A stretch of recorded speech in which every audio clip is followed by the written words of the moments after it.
de pastores e membros da igreja. Esse capítulo vai se desenrolar nisso, né? Essa colaboração e dos pastores e dos membros. Nós sabemos que esse evangelho é de responsabilidade de todos, né? Todos têm uma contribuição ali nesse trabalho. E Deus deu essa oportunidade para todos. Os anjos queriam, mas Deus permitiu, né, que essa obra fosse colocada em nossas mãos. Poderíamos perguntar, mas por que Deus colocou, né, pobres mortais para terminar uma obra dessa? Porque os anjos poderiam terminar muito mais rápido, sem trabalho, sem dor de cabeça, sem nenhum problema. Com certeza para nos salvar. É isso que o livro depois, né, algumas páginas vai fazer isso. É salvando almas que nós salvamos a nós mesmos. E hoje ele fala sobre o parágrafo do erro fatal, né? E ela vem falando, né, que é um erro fatal a gente supor, né, que a obra de salvação ela depende só do ministério, né? Há quem acredite nisso, há quem acredite, e quando a gente fala acredite, não é só no pensamento, é nas atitudes também. E quando a gente pensa, não penso isso, mas minhas atitudes diz que quem tem que trabalhar, por exemplo, é o pastor, porque é pago pela igreja, né? Então, eu jogo só uma responsabilidade para o ministério. Poderia ser só o obreiro, por exemplo. Se a igreja tivesse um obreiro pago, né? Então, deixa que ele vai fazer o trabalho missionário. Se a igreja tem um evangelista, deixa que ele vai fazer só evangelista. Então, é um erro fatal colocar essa responsabilidade aqui, cada um subdividido, porque também não é um trabalho tão pesado que cada um não possa fazer, porque não é um trabalho individual. É um trabalho de membros, pastores e membros, ou seja, isso não é um fardo para uma pessoa. A gente tem juntos uma obra que a gente divide com cada um para fazer. A gente não pode achar que é só o pastor, que é só o ministério, os ministérios que tem que fazer essa obra, né? Ela fala assim que a gente deve receber encorajamento daqueles a quem deu essas maiores responsabilidades, ou seja, os pastores eles têm muita responsabilidade sobre isso, né? Eles são muito mais cobrados do que a gente, principalmente para nos ensinar, nos encaminhar para essa responsabilidade. Então, o pastor é um incentivador, né? Os ministérios são incentivadores. Assim como a igreja é subdividida por departamentos e eles são ali instruídos a orientar os líderes orientar os membros, capacitá-los para ir para a obra. Então, eles são incentivadores, mas não são os únicos que devem estar à frente dessa obra. Né? Essa ideia de que o pastor deve levar toda a carga e fazer todo o trabalho, ela já trabalha isso já no tempo dela, né? E com certeza ali ainda era muito mais pesado. E ela fala assim, que não devemos colocar essa carga sobre, né? E era um engano achar que só eles deveriam fazer todo esse encargo. Nós sabemos que o trabalho do pastor, né? Principalmente do nosso distrito, que é um distrito que tem uma distância bem complexa. Se você for comparar outros distritos, por exemplo, como Mossoró, acho que tem 5 já, mas as igrejas são ali por bairros. Então, o pastor da nossa igreja já tem uma dificuldade muito grande, né? Trazendo para a nossa realidade. Agora, imagine orientar pessoas a essa distância e tudo fica muito mais complexo. Então, cada pastor tem grandes responsabilidades e o cargo se torna muito mais pesado se ele tiver que fazer muitas dessas coisas que nós, líderes, né, sabemos. E ela fala até assim, de descer ao sepulcro, ou seja, isso aí é sobrecarga, né?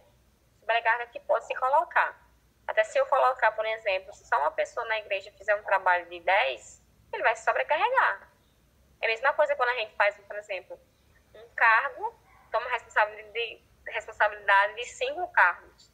Ou ele vai falhar em 4, ou ele vai se sobrecarregar e depois vai desistir, como muitas pessoas acabam deixando de ter cargos na igreja, porque se sobrecarregou fazendo quase tudo só. Né? Porque quando uma membresia ou outra não ajuda ali no ministério, pensando que todos os cargos é para servir para evangelização, acaba sufocando, né? E as pessoas ou desistem ou se sobrecarregam mentalmente também. Outra coisa é que nossa igreja, né, ela tem uma organização de cargos que ajuda muito, se todos trabalharem ali nesse mesmo objetivo. Então, os cargos ajudam, mas a obra é individual. Né? A gente não pode esquecer que a obra é individual, ou seja, cada um do seu jeito, com o seu talento, tem que entrar nessa obra. Né? Não tem para onde correr. Os que correm nessa batalha acabam sendo muito mais alvos de Satanás, porque ficam muito mais expostos. Exposto em que sentido? Porque quando você está na obra, você é atacado, sim, mas você também está salvando a você mesmo. Agora, quando você está fora ali desse trabalho, você vai esfriando e é um alvo fácil porque você não está ativo. E a obra missionária, ela deixa os irmãos ativos na igreja.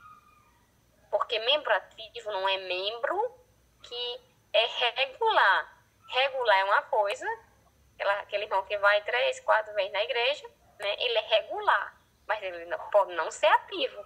Ou seja, não está ali trabalhando realmente, servindo ali a obra. Então, esses são os perigos.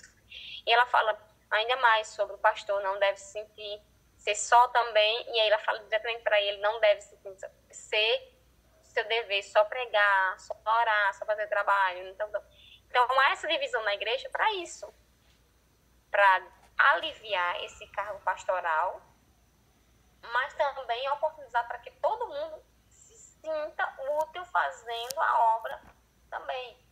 Há bons pregadores, há bons oradores na igreja, há muitas pessoas que exercem muito bem e para isso devem serem preparados, né, como auxiliares. Ela fala diferentes, que pessoas diferentes se revezem na direção das reuniões. Então, sempre colocando, né, a igreja adventista também tem esse diferencial, ela não é uma igreja que depende só do pastor. Os membros, né, geralmente são os maiores pregadores da igreja, são os membros, né? Mas sempre visando também que essa membresia ela acabe crescendo espiritualmente, absorvendo até experiências para ir para o campo. Os pastores não devem fazer a obra que pertence à igreja, fatigando-se assim e impedindo que outros cumpram o seu dever. Então, a obra é da igreja. Pastor, dá estudo? Tá. Pastor tem obra? Tem. Só que ele já tem um ministério, então ele tem muita coisa. O que o membro deve fazer? Então, tem que chamar a responsabilidade para si. É minha responsabilidade. Na minha igreja funciona 3, 4 duplas. Beleza. Que bom. Tem igreja que não está funcionando tudo. Mas isso é o ideal? Não. Porque o ideal é que toda a igreja esteja. O pastor dá estudo na minha igreja. Beleza. Que bom. E aí? E o resto? Sobrecarrega e acaba que o trabalho ele diminui a sua velocidade. E é por isso que ela fala também no livro, né? Ela diz até no texto, quando eu vou lembrar a página, que a obra do Senhor está atrasada. E que a obra de Satanás está bem adiantada. E a gente entende muito bem por que a dele está adiantada e por que essa obra de Deus não está, né? E já que é colocada para mortais, e num período difícil como Laodiceia, estamos andando ainda de passos muito poucos. É só a gente olhar para a nossa realidade, de nossa igreja, quantos estão ali no trabalho, e você vê como está lento ainda. Então, cumpre o dever, né? Que os membros da igreja, eles fiquem, os membros da igreja ficam muitas vezes para trás. como se não fosse parte interessada e deixando todo o peso sobre os pastores. Então, a pouco resta água, ela vai terminando falando isso. Então, não podemos deixar uma obra tão importante dessa fique a cargo só dos pastores, ou só de alguns líderes, por exemplo, que ela fala muito de pastor, mas a gente pode acrescentar a liderança. A gente tem que tomar, mostrar para essa juventude, mostrar para todos os membros que a sua colaboração para a diferença dentro dessa obra. A gente não pode deixar que isso seja um erro, e seria um erro fatal, como tem sido muitas vezes. Porque o olhar de não fazer, porque muitas vezes a gente não diz, eu acho certo que só vocês. Não, você não vai ouvir ninguém dizendo isso. Mas quando a gente deixa trabalhar, é isso que a gente está dizendo. Fulaninha já está dando estudo, então eu estou bem. E não é assim. Embora Deus não cobre ali, a gente às vezes não se sinta cobrado, não se sinta cobrado, é nossa responsabilidade. Mas basta a gente ler um pouco do livro, basta a gente ler um pouco da palavra de Deus, que Deus incomoda mesmo, e que esse incômodo seja uma coisa positiva na nossa vida. A gente precisa arregaçar as mangas e essa obra precisa terminar. Ela precisa terminar. Porque a espera, ela também é perigosa. É perigosa para nós também. Porque o tempo passa, Satanás vai trabalhando e a gente parar, a gente pode ficar para trás. Né? Coisas estão acontecendo a todo tempo, né? De repente acontece um grande desastre, de repente acontece uma grande epidemia, de repente acontece um grande esfriamento e a gente estamos lá. Ou se está ativo, ainda está mais seguro, mas se não está, eis o problema. Então a gente tem que correr contra o tempo. Conseguir o máximo o que a gente puder fazer para que a gente não possa ser pego por essas armadilhas. Então, hoje, essa mensagem fala muito ao nosso coração, para a gente não cometer esses erros fatais, sobrecargas, deixar só a carga de alguns dos pastores e tentar tirar da carga de nós, nessa responsabilidade que é impossível tirar. Somos missionários, devemos ser missionários todo o tempo. Então, que Deus nos abençoe. Vou terminar agora com uma oração. Ixi, também encerrou sem querer.